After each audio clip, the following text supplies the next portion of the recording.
This episode is sponsored by Ruby's Home Store, an award-winning online shop in Australia, selling a wide range of British designer homeware decor, including Union Jack cushions, mugs, bunting and more. www.rubyshomestore.com.au. Remember to use the code BRITstralian at the checkout to get 10% off your order.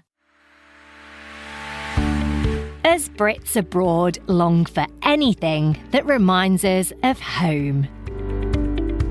And one man has made it his mission to bring a bit of Britain to the east coast of Australia. Hey, I'm Gavin. I'm from Halstead in Essex, and I'm a BRITstralian. BRITstralian. I went bogan the first time. Stralian, mate. Proper Aussie, yeah. Gav might be a walking contradiction. He's a butcher by trade and he's a vegan, but he runs a very successful restaurant serving British-style fish and chips in Brisbane. How long have you been out here, Gav? This time around I've been here 10 years. This time around? This time around. Yeah, I came over when I was 18 originally. And I lasted about 3 years and I absolutely hated it and wanted nothing more than to go back home to my friends. What brought you back? Well, then I went back to the UK and lived there for another 3 years and then realised that I wanted nothing more than to go back to Australia. And I only went back for the first time in May this year as well. God, I can't imagine being away from home for 10 years. Why so long? I don't know. I didn't even realise time had gone that far. And then it was only because my best friend was getting married and it was like, mate, I want you to be my best man. If that's the only way I can get you back to the country, then I'll get married. So I was like, oh, okay. Oh my gosh, that is so sweet. So now I've made a promise I'll be back every couple of years.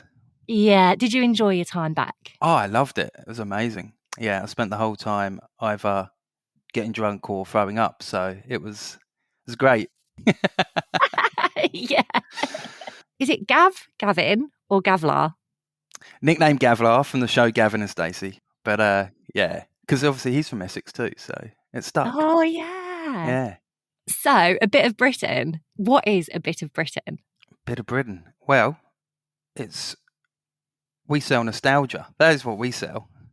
People just come in and see their childhoods, their past, their back home, and just everyone freaks out. They walk in the door and just see the amount of selection we have, and they just freak out every time. Is it food? Is it a restaurant? Is it a shop? So we've got an extensive menu of British food, most popular being the fish and chips. We do the cod and the homemade chips, salt and vinegar. So when you walk in the door, you get that authentic smell when you walk in. We've got all of Paxton Park's meat range. We do their gammon steaks cooked. We use their Leicestershire sausage for our battered sausage. We do, their black pudding, their haggis. We've got all that. And then also when you walk in, you've got like quite an extensive grocery range. So we're stocking everything from cleaning products to dib-dabs and anything you can imagine. And then more because people keep asking us for more, so we keep getting more stuff. Sounds like you need quite a big space for all that. We're running low. We're having to get more shelving. You only just recently set this up, haven't you? Yes, so we do have the one on the Gold Coast, which was there for the last year, up in Upper Coomera, and we've just opened North Lakes just under 2 months ago. Wow. And so, I mean, obviously you were quite successful in your Gold Coast one to set up another one so soon. Yes. Yeah, Gold Coast has been quite successful. It's a similar setting. At the moment, they've got more groceries and alcohol than we do because we're still chasing our alcohol license. But yes, that was pretty big. We wasn't expecting how big it was. And then everyone just rained on us. And next minute we know we're on the radio and in the newspaper and... Really? Yeah. Oh, I love that. Is there a lot of Brits over there then, Brisbane way? Yes.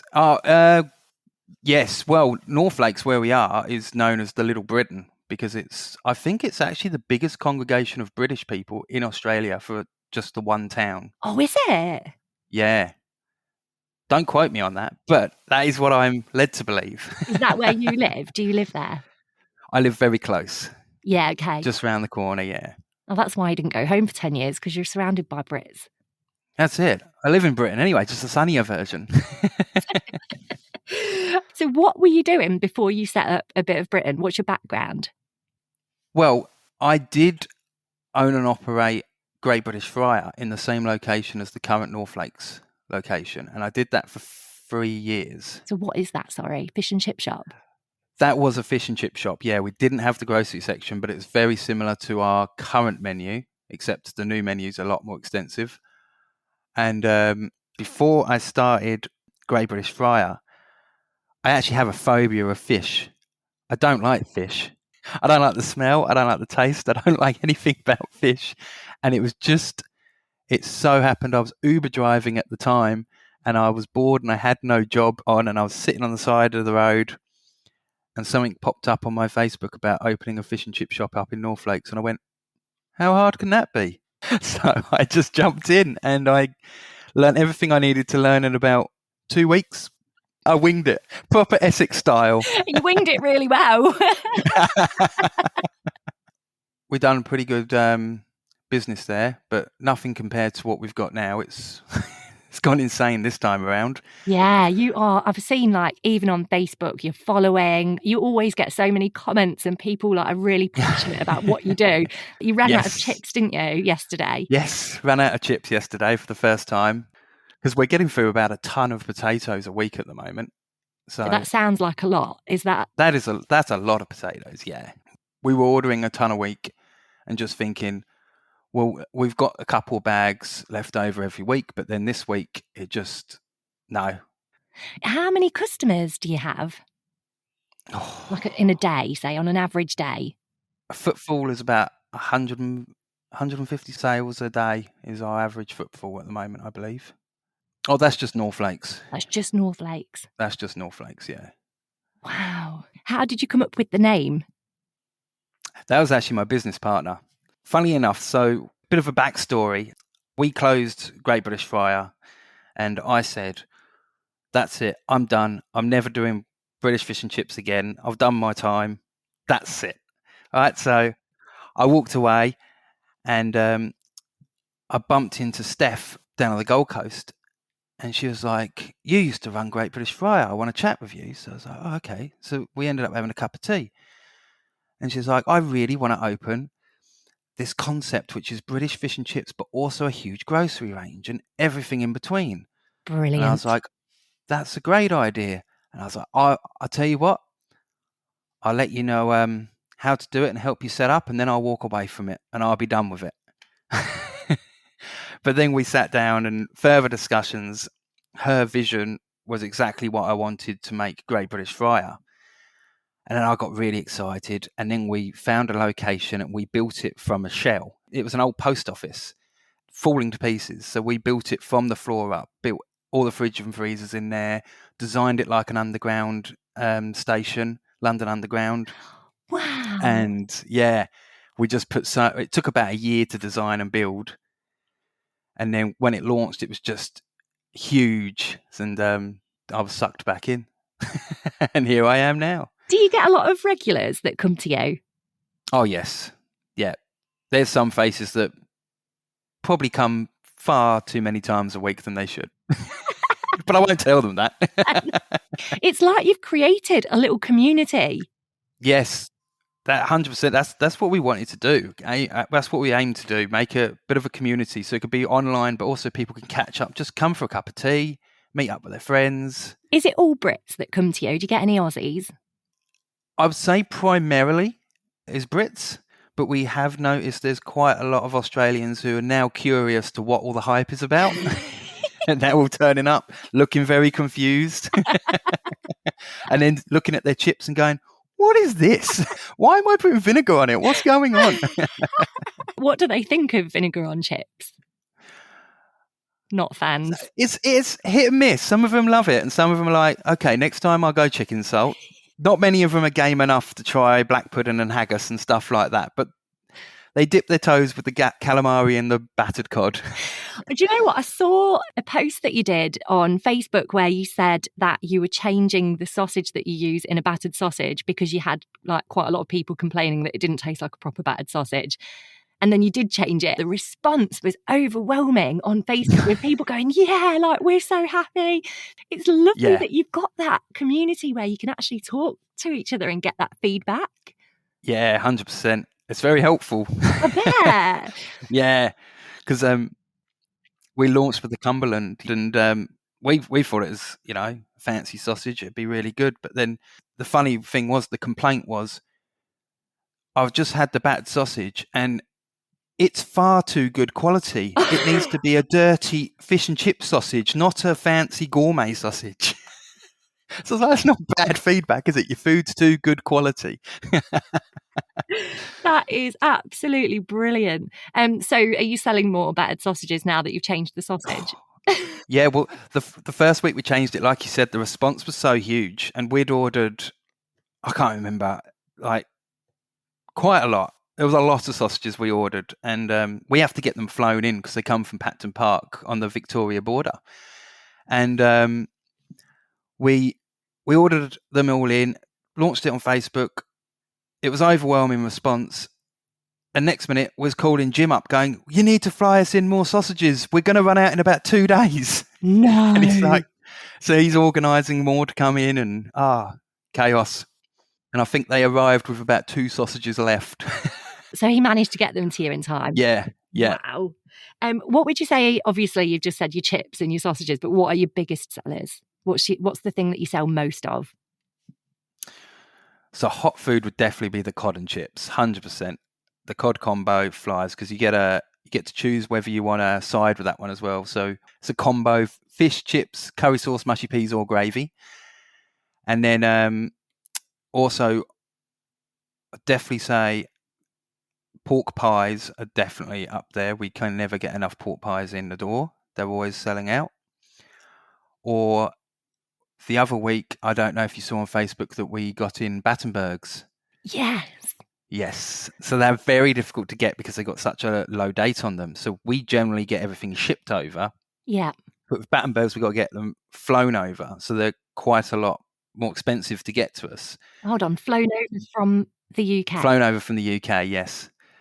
So our store got 240 Battenbergs and we were sold out before the week was up. So we've actually organising yet another Battenberg delivery. Who runs your Facebook? Who's that? Who's the Facebook chief? Mostly me. Steph is on there too. Is that why you posted a picture of you in your underpants, which went viral? In your Union Jack underpants?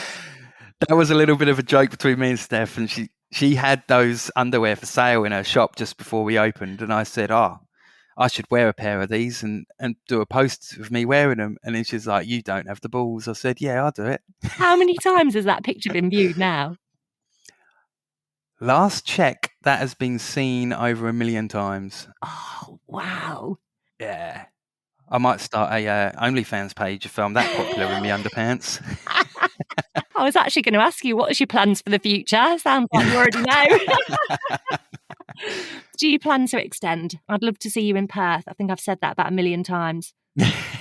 Yes, we definitely want to extend. We're actually currently looking for the 3rd location, but I can't say too much about where. Is it within the Brisbane area? We're looking close and further afield, trying to work out what's best for us right now. But we definitely intend to extend outside of the Brisbane area at some point. Are some of your customers like the older Brits who've been here, who sort of came over as £10 poms? Do you get any of them? Yes. It's very diverse with who we get in the shop. And it's funny because some of the things they asked us for, and we Google it, and it's like, well, they stopped making that in 1984. I'm sorry. What kind of things do they ask you for? There was a certain type of Horlicks. I can't even remember what it was, a Horlicks tablet or something. And I was like, I've never heard of that. And we looked it up and it had been discontinued years ago. Oh, bless. So we had to call them up and go, so sorry. That is so cute. I love that they have those memories from all that time. It just shows how long it's been here. Yeah. And the random things people miss, it's... Like what? What do you think are the biggest things they miss? Obviously fish and chips. Yeah. Like some people ask us to get the Heinz tomato sauce from the UK and we're like, but surely it's the same as Heinz tomato sauce in Coles. And they're like, no, I just want the British one. It's like, it's made from British tomatoes. I'm like, oh, okay. I'll see what we can do. Do you sell much like memorabilia? So things like mugs and anything with the Union Jack on? The Upper Coomber store certainly does. It's got quite the range of that sort of stuff. There was a particular mug, and I think it's got like iconic parts of London all around it. It's a really nice mug, and we originally bought that because that was going to be the mug that we just served the cup of tea in. But it was so popular, everyone wanted it, so we ended up having to go past who we bought it from and actually to the manufacturer of this mug and get loads shipped in, and we just kept selling out of them. Wow. Yeah, North Lakes will be getting that soon once I find more shelf space. Can't believe it's getting to that point. Oh, that's amazing. I love it. Was there anything that existed like this in Brisbane before you started? Do you know? There is a couple of other fish and chip shops around the area that have been there for quite some time. But yeah, I don't think on the scale of the grocery selection and everything we've got, there isn't anything. Yeah, okay. That fits in comparison. So. And what, Gav, just so I know, what's your job when you're in, because I get the impression that you're serving. I'm generally chief fryer, Fryer Gav as they call me. And no, not religious. No, not in your underpants outside the shop, no. What did you say about North Lakes, sorry? We wasn't expecting North Lakes to be quite this busy, quite as quickly. It was beyond any of our expectations.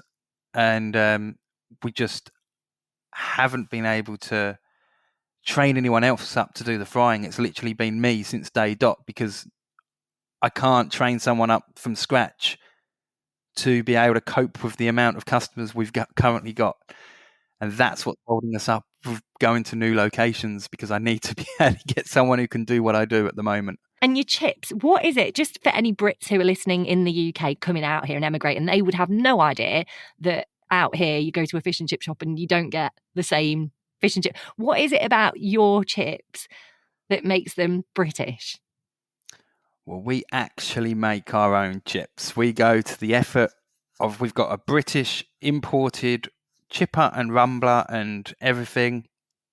And we make everything from scratch, from the potato. Whilst out here, you're most likely going to get a frozen counterpart, which doesn't, in my opinion, really make good fish and chips. So that's the key. That's what makes British fish and chips British fish and chips. Yeah. Oh, there we go. There you go. Never knew that. Just one quick question. This is so random. I think it was you that posted on Facebook and said that Greggs isn't what it used to be. Calling me out there, I am, because I was horrified. I didn't connect that to my business whatsoever. I just said that as personal. What was wrong with your Greggs? I didn't like it. I took one bite out of the sausage roll and put it in the bin. I was like, what on earth is everyone raving about? This is just not good. This is not good stuff.